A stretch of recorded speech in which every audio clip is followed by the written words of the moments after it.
Socrates was such a great philosopher who willingly drank the cup of poison with a smile for the sake of his principles and values. Socrates was born in Athens, a major city in Greece. His father was a sculptor. From a young age, Socrates had a great passion for asking questions. He would always ask questions about everything to everyone. He always wanted to gain knowledge and wisdom. Socrates is also called the father of Western philosophy. Today, I will share with you some of the very best practical philosophies of Socrates. So, without wasting any time, let's get started. Philosophy number 1. The biggest wisdom is knowing that you know nothing. The greatest knowledge lies in realizing that you know nothing. Socrates used to say that this world is much bigger than us and we have very limited resources through which we can learn about it. That's why you should never be arrogant and think that you know everything. Remember, the biggest fool is the one who thinks he knows it all. And the wisest person is the one who knows that he doesn't know everything and still has a lot to learn. A person who moves forward with this mindset is always learning something new and keeps increasing his wisdom. For example, there are two boys. Both are average bike riders. One of them thinks that he already knows how to drive well. No one here rides a bike better than me, and I am the best rider around.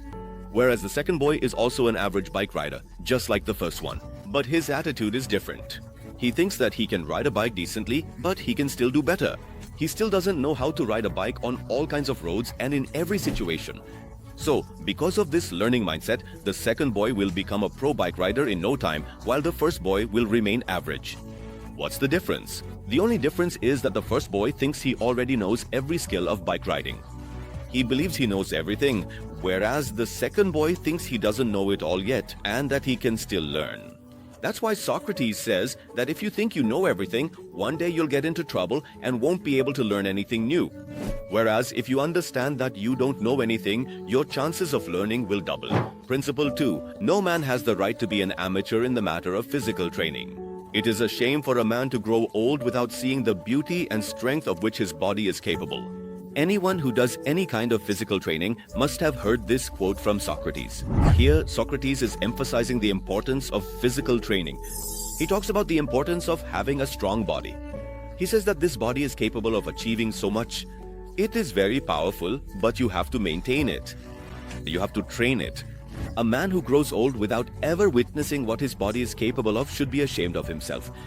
His words may be a bit harsh, but they are true. Exercise is one of the most important habits for our body and mind.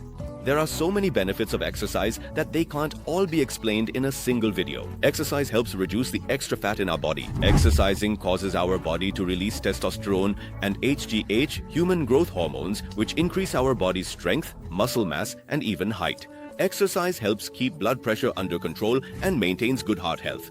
Exercising releases healthy endorphins and dopamine in the mind, which increases our self-esteem and overall happiness. By exercising, we come to understand the value of hard work, struggle, and discipline. If you don't believe what I'm saying, just look around you for yourself. See who is doing better in their life, who is happier. Is it the person who never exercises or the one who physically trains themselves every day? That's why, even if it's just for 20 minutes, make sure to train your body and eat pure home-cooked food. Remember, whatever you put into your body is what will come out. So eat healthy and train yourself. Principle 3. Good deeds make you truly beautiful. Socrates was not good-looking at all. He was short, had big eyes, was half-bald, and always wore a tattered old white cloth. But even though he was unattractive, Socrates had the habit of looking in the mirror every day. So once, when Socrates was standing in his room looking in the mirror, one of his students came in. Seeing Socrates looking at himself, the student found it very strange and wondered to himself why an unattractive man needed to look in the mirror for so long. At that moment, Socrates noticed the student and, seeing the confusion on his face, immediately understood what he was thinking. He said, "You are probably wondering why, even though I am so unattractive, I am looking at myself in the mirror so intently, aren't you?" The student replied sheepishly, "Yes, sir, that's exactly what I was thinking. Could you answer this question for me?" Socrates said, "Yes, that's precisely my job." After that, Socrates told the boy, "I look at myself in the mirror every day so that I remember that I am unattractive, and so I stay inspired to do good deeds and contribute positively to society. That way, by doing good, the ugliness of my face and body is balanced out by my actions." Then the student asked, "But why is it necessary to look in the mirror every day for this?" Socrates replied, "A person's memory is very short, and if I don't see my unattractive face in the mirror every day, how will I remember to do good deeds?" After this, the student asked, "Guruji, if we take your words to be true, then does that mean beautiful people shouldn't look in the mirror at all?" To this, Socrates replied, "No, beautiful people should also look in the mirror, so that they remember that their actions should be as beautiful as they are. Because if their actions are not beautiful, they too will be considered ugly and bad. That is why everyone should look in the mirror, so that they remember that a person's actions are the most important thing. It is a person's actions that truly make them beautiful or ugly." Hearing these words, the student bowed before Socrates. Principle 4. Guard your reputation more than your life. Because of Socrates' revolutionary ideas and philosophy, he had become famous throughout the Greek kingdom. The king of Athens was afraid that Socrates might incite the people of his kingdom against him.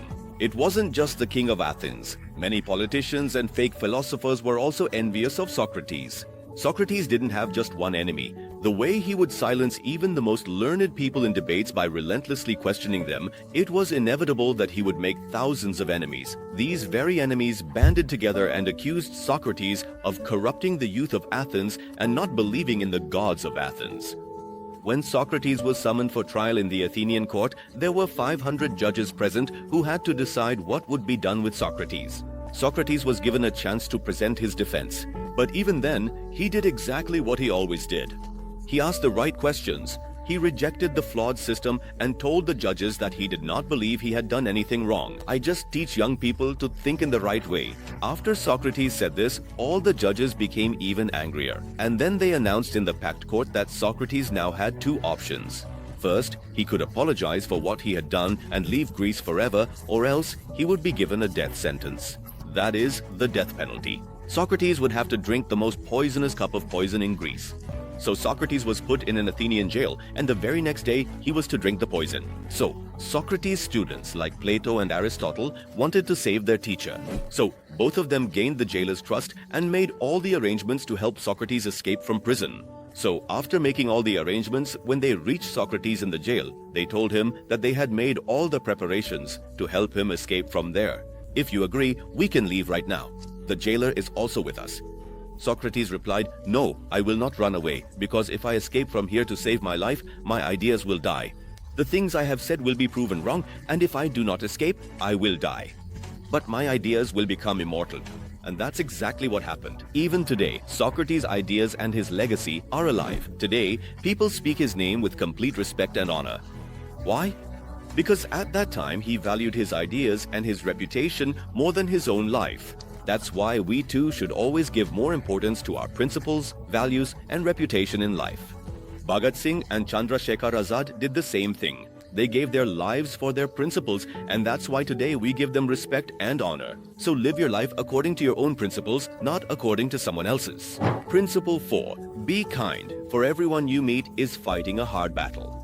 Socrates was also a very simple and humble person. He considered every person to be equal. Whether someone was rich or poor, man or woman, master or servant, merchant or cobbler. Socrates used to say, "Be kind. Everyone is struggling in their own life. Everyone has their own problems. Everyone has their own dreams. Don't judge anyone, because you don't know everyone personally." A great story related to this comes to mind. Once, a man had to catch a train, so he took his luggage and went to the railway station. When he got there, he found out that his train was delayed, and there was still a long wait, so he bought some bananas from the station and sat down on a bench. There was a boy sitting next to him. The man took out a newspaper and started reading. Just then, he noticed that the boy was taking one of his bananas and eating it. Although the man didn't say anything, he started thinking to himself about how times have changed. People don't even think before taking someone else's things. After this, the man also took a banana from the packet and started eating it. As soon as he took one, the boy took another banana as well. This went on for quite a while. When there was only one banana left in the packet, the boy took it out, broke it into 2 pieces, gave 1 piece to the man, and then left from there. After all this, the man was completely furious. He was thinking about how there are people who just finish off other people's food. Then, when the announcement for his train was made, he picked up his bag to leave and saw that the entire packet of bananas he had bought was still lying next to his bag. That means the bananas he was eating weren't his. They belonged to that boy. And after realizing this, the man felt terrible and started thinking about how kind the boy was, happily sharing his food with him, while he himself was so wrong to be angry. The same thing happens in our lives as well. We start judging others without knowing the whole story or understanding their side. That's why you should always be humble with everyone. This way, you'll stay stress-free yourself and the other person will also remain stress-free. Principle 5. Every action has its pleasure and price. Whatever you do in life, it comes with its own benefits and along with that, its drawbacks as well. For example, if you exercise, you might feel a bit of pain, but because you exercise, you'll stay strong and healthy throughout your life.